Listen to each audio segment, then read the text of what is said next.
লোকজন আসতেছে, মোটামুটি ভালোই হচ্ছিল, সারা মনে হচ্ছিল পাচ্ছি ক্যামেরায়। আচ্ছা, তো ভালোই সারা পাচ্ছি মনে হচ্ছে।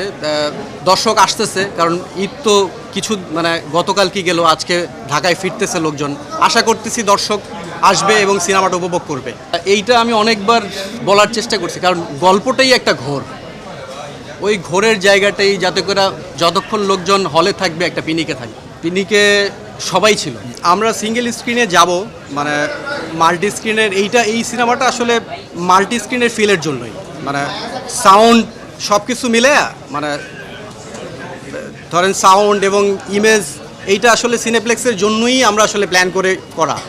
তো সেই জায়গা থেকে মাল্টি স্ক্রিনে যাব, আগে সিনেপ্লেক্সের লোকজন উপভোগ করুক, এরপরে মাল্টি স্ক্রিনে যাব আমরা। আমার কাছে মনে হয় সবসময় গল্প হচ্ছে সুপারস্টার, এবং যেই কারণে আমরা সবসময় দেখতেছি যে অনেক বেশি স্টারের কারণে গল্প নির্ভর সিনেমা আর হয় না।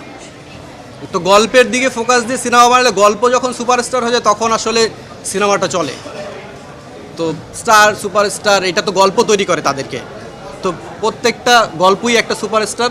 তো সেখানে যারা আসলে কাজ করবে সবাই একসময় সুপারস্টার হয়ে যাবে। এইটা তো হলে আসলে দেখে লোকজন উপভোগ করার জন্য রাখা, যেই লুকটা আসলে মানে একটা মানে দীর্ঘ সময় নিয়ে প্রস্তুতি করে তার একটা লুক তৈরি করা হয়েছে।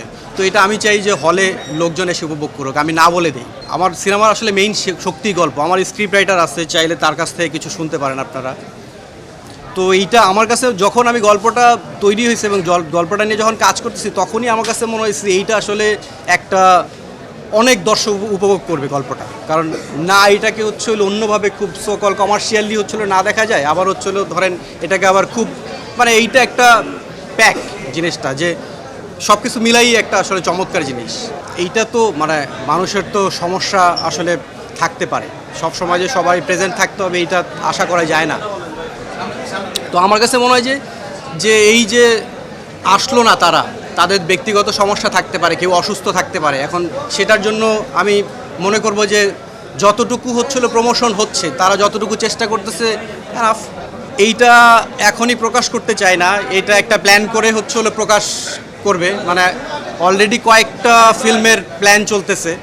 তো এইটা হলো একটা আমার প্রযোজক যেই হাউজের সঙ্গে কাজ করব পরে, তারা একটা প্ল্যান করে একটা বড় ধরনের অনুষ্ঠান করে এটার ঘোষণা আসবে। ডেফিনেটলি পিনিকের কারণে, পিনিকের ছবি দেখে, টিজার দেখে হলো সে এটা মানে আমাকে দিছে। আমরা আশা করতেছি শো বাড়বে, কারণ আমাদের যেহেতু দর্শক আসতেছে, তো হল বাড়বে আশা করতেছি।